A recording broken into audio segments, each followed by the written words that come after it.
जयपुर से इस वक्त की बड़ी खबर का रुख करेंगे। स्पेशल कमिश्नर राहुल प्रकाश का बड़ा एक्शन। गैंगस्टर, हार्डकोर और वांछित अपराधियों के खिलाफ शहर में धरपकड़ अभियान चलाया जा रहा है। आगाज किया, कल सुबह 5 बजे ऑपरेशन को शुरू किया गया। अपराधियों को पता ही नहीं पड़े, इसके लिए पूरे ऑपरेशन को काफी गोपनीय रखा गया और यही कारण रहे करीबन 300 से अधिक अपराधी अभी तक पुलिस के डिटेन कर चुके हैं। हमारे साथ खुद special commissioner Jaipur Rahul Prakash sir, उनसे बात करेंगे। सर, एक बड़ा ऑपरेशन चलाया गया अपराधियों के खिलाफ, किस प्रकार से कार्रवाई को अंजाम दिया गया? हमारे CP sir Sachin Mittal sir की तरफ से निर्देश मिले थे कि जो हमारे हिस्ट्री शीटर्स हैं, हार्डकोर्स हैं जो कि पहले से चिन्हित हैं, विभिन्न श्रेणियों के माफिया हैं और स्टैंडिंग वारंटीज, प्रोक्लेम्ड ऑफेंडर्स और उसके अलावा जो बहुत सारे गंभीर प्रकरण हैं उसके वांछित, इनके भी चूंकि समय समय पे घरों पे आने की सूचनाएं मिलती रहती हैं, तो अर्ली मॉर्निंग टीम बना करके घेराबंदी करके दबिश दी जाए तो इनके पकड़े जाने की काफ़ी संभावना रहती है। उसी के तहत ऑपरेशन वज्र प्रहार की रणनीति बना करके ये कार्रवाई की गई है, जिसमें कि सभी थाना क्षेत्रों के समस्त एसएचओज ने खुद लीड किया है, डीसीपीज, एडिशनल डीसीपीज, एसीपीज ने लीड किया है और सभी थाना क्षेत्रों में एक साथ दबिश हुई है। उसमें काफ़ी सारे लोगों के, सैकड़ों लोगों के पकड़े जाने की सूचना आ रही है और कई जगहों पे अवैध मादक पदार्थों के पकड़े जाने की भी सूचना आई है। शाम तक पूरी रिपोर्ट हम लोग इसकी कंपाइल कर पाएंगे।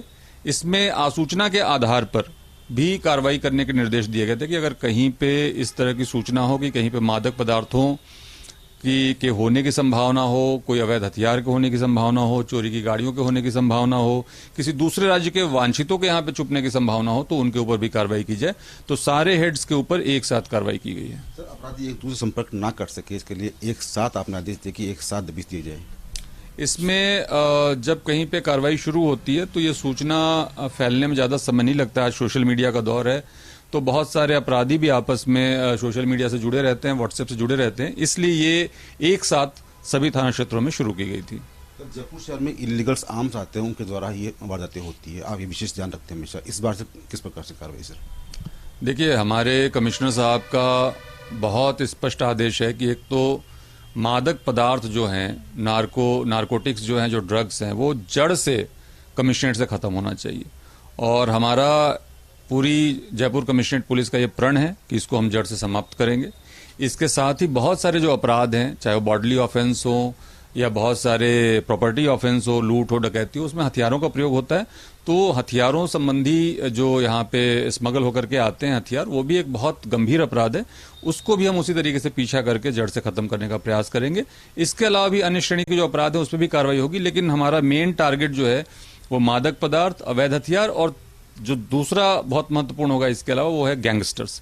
इनके ऊपर कार्रवाई की जाएगी। तो आपने एक बात कहती है तो अपराधी अपराध छोड़ दे या फिर शहरी छोड़ दे?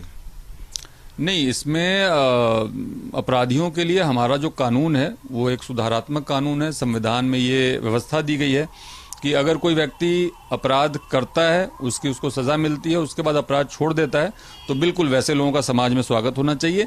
लेकिन अगर कोई अपराधी ये सोचता है कि मैं अपराध करता रहूंगा और बचता रहूंगा, तो वैसा होने नहीं दिया जाएगा।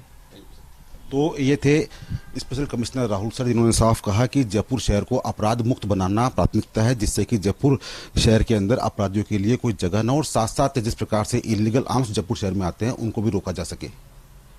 Camera journalist Satyanarayan Sharma, first India news, Jaipur.